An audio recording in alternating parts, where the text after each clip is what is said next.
Good evening all बच्चों and welcome back to Turning Point classes. बच्चों आज discuss करेंगे क्लास 9th का चैप्टर 6 एक्सरसाइज 6.1 का क्वेश्चन 4th है और लेक्चर 7th है। लेक्चर 6 में हम लोगों ने क्वेश्चन 3rd को कवर किया था।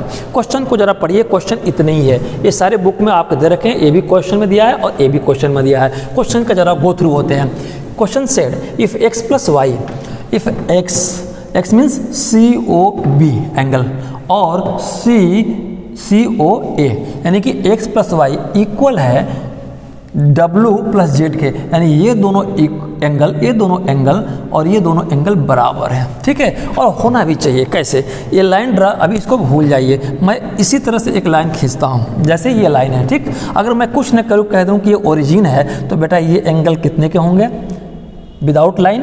ये कौन से एंगल कहलाएंगे? Straight angle. और ये कितने के होते हैं? 180 डिग्री के लिए। इफ़ आई डिवाइड या if I draw a line from here to this side then make a two angle first and angle second और angle first and second whatever, but one thing is very clear, angle first and angle second must be equal to 180 degree. बात तो एक ही है। तो अगर ये line है तो ये है, अभी तक हम लोगों ने पढ़ा था। इस क्वेश्चन में थोड़ी सी ट्विस्टिंग है। फिर से इफ़ हमने पहले मान लिया था, अभी तक पढ़े थे और हमने प्रूव भी किया था, ये लाइन है तो ये कौन सी एंगल है? Linear pair. फिर से ये लाइन है तो ये कौन से है? Linear pair. ये बात मेरे बच्चों को समझ में आ गई? तो ये लाइन है तब तो, ये लाइन है तब तो, लेकिन आपको प्रूफ करना है कि ये लाइन है। अभी तक हम लोगों ने सॉल्व किया था कि 180 होगा, अगर ये लाइन होगा तो इस लाइन पर जितने एंगल बनेंगे, इस ये वाले एंगल वो एंगल 180 के इक्वल होंगे। लेकिन यहाँ लाइन ही प्रूफ करनी है, ये तो भूल जाओ, प्रूफ करो कि ये लाइन है। तो इसका मतलब कि अगर कहीं ये 180 डिग्री का एंगल होता हो तो मैं मान लूँगा कि 180 डिग्री का एंगल वहीं पे पॉसिबल होगा जब कोई लाइन होगी। तो पहले तो हम प्रूफ कर दें कि ये एंगल 180 डिग्री के हैं या इसके इधर जितने एंगल बनेंगे 180 डिग्री के हैं। तो अगर 180 डिग्री के एंगल इस तरह के लाई करेंगे जहाँ पे, वो किस लाइन पे करेंगे? वो स्ट्रेट लाइन ही होगी। बात समझ में आ गई? चलिए आइए प्रूफ करने की कोशिश करते हैं। ठीक है, चलिए कैसे आएगा? बहुत ही सिंपल सा है। देखिए ऐसे क्वेश्चन को टेकअप कैसे करेंगे। ठीक, गिवन है x प्लस वाई, तो ये लिखेंगे given x plus Y equal to W plus Z. एक गिवन है तो मैं भी लिखता हूँ, सॉल्यूशन है, ये सॉल्यूशन है। सॉल्यूशन आपके पास क्या है बेटा? गिवन है x plus Y equal to W plus Z. ये गिवन है, कोई दिमाग नहीं लगाना। प्रूफ करना है कि AO भी एक लाइन होगी।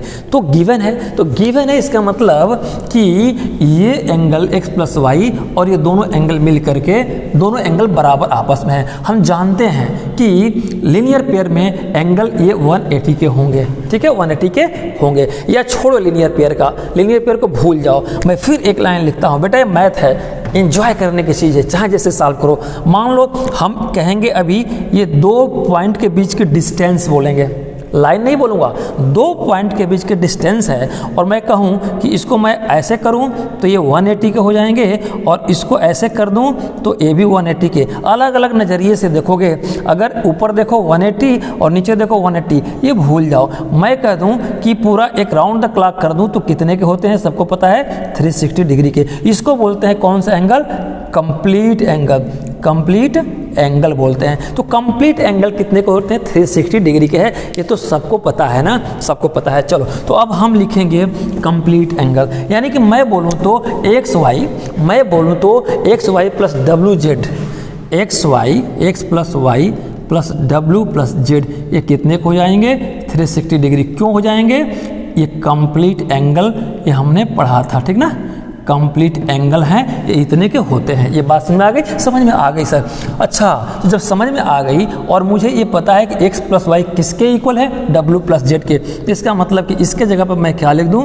W प्लस जेड और प्लस W प्लस जेड पहले से दिए हैं और 360 डिग्री। देखो बेटा, बहुत टिपिकल सॉल्यूशन के चक्कर में मत पड़ना। बहुत सारी किताबों में बहुत सारे लोग बहुत सारे तरह से पढ़ाते हैं, डोंट वरी। W कितना हो जाएगा? 2W, जेड कितना हो जाएगा? 2Z equal to 360। अब देखो इसमें 2 कॉमन ले लूँगा तो ये W प्लस जेड बचेंगे। और कैसे कॉमन होता है, बहुत सारे फैक्टर में हम लोगों ने सॉल्व किया था। बचा क्या, ये W जेड यहाँ पे करेंगे तो 2 नीचे आ जाएगा, एकदम लेमैन की तरह चलना है, ये हो जाएंगे 180 degree. That means W plus Z equal to 180 degree आपका आ गया। यहाँ तक कोई शिकायत हो तो मुझे बताओ। W प्लस जेड कितना है, 180 डिग्री। अब जरा पेन को रखता हूँ, आ जाओ।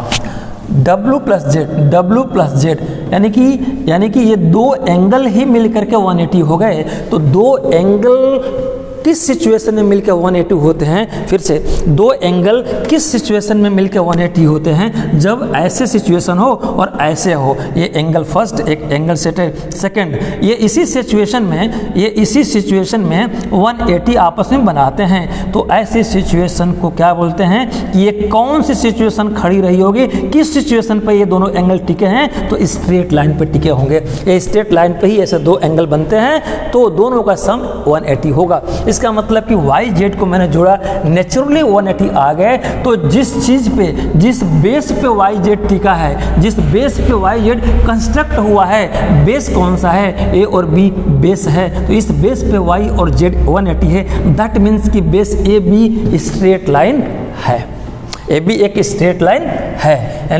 यानी लाइन है। तो ए ओ बी एक लाइन है, प्रूफ हो गया। ठीक है, तो हैंस प्रूफ आप लिख लेना कि base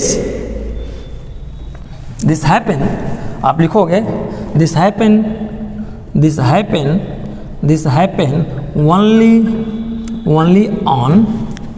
only on straight line या लाइन पे। ठीक है ना, ठीक है, लाइन मतलब स्ट्रेट लाइन ही होती है, जिगजैग को लाइन नहीं बोलती है। ये बात बोलते हैं, ये बात समझ में आ गई, ये बात समझ। इसको एक दूसरे मेथड से भी मैं सॉल्व कर सकता हूँ। ठीक है, रटना नहीं है मैथ में। कैसे सॉल्व कर सकते हैं कि एक्स वाई, ऐसे मैं बोल दूँ, कुछ लोग ऐसे भी करते हैं। ठीक, X Y equal to Y Z, Y plus Z है, तो मैंने एक्स प्लस वाई की जगह पर वाई जेड रखा। चाहो तो आप वाई प्लस जेड की जगह पे, आपके पास क्या है बच्चों, X plus Y plus Z है, तो मैं वाई प्लस जेड की जगह पे एक्स प्लस वाई लिख दूँ, क्या फ़र्क पड़ता। अब एक्स 2x हो जाएंगे, यहाँ कर दूँ, x और x कितना हो जाएगा, 2x हो जाएंगे, और y क्या हो जाएंगे, 2y हो जाएंगे। है तो 360, तो कॉमन ले लेंगे तो x plus Y equal to 180 degree आएंगे। यानी कि x प्लस वाई भी 180 डिग्री अपने आप आ गया। वो कौन सी सिचुएशन है जिस पे 2 एंगल 180 के होते हैं, वो वही सिचुएशन है जो एक लाइन होता है, उस लाइन पर एक लाइन ऊपर खींची रहती है, 2 ही एंगल बनते हैं, दोनों एंगल 180 होंगे। वो किस पे होंगे, लाइन पे होंगे। तो अगर 180 आ गया x प्लस वाई, यानी ये एंगल 180 हो गया, तो यानी कि ये एंगल किस पे टिके हैं, ए बी पे, तो ए बी लाइन कहलाएगी। ठीक है, तो ऐसे सॉल्व कर लो, चाहे वैसे सॉल्व कर लो। बात समझ में आ गई। बस आज के लिए इतना ही। आज का लेक्चर अच्छा लगा, लाइक सब्सक्राइब शेयर आप करते रहिएगा। नहीं अच्छा लगेगा तो choice is yours. Thank you very much. Good night all of you.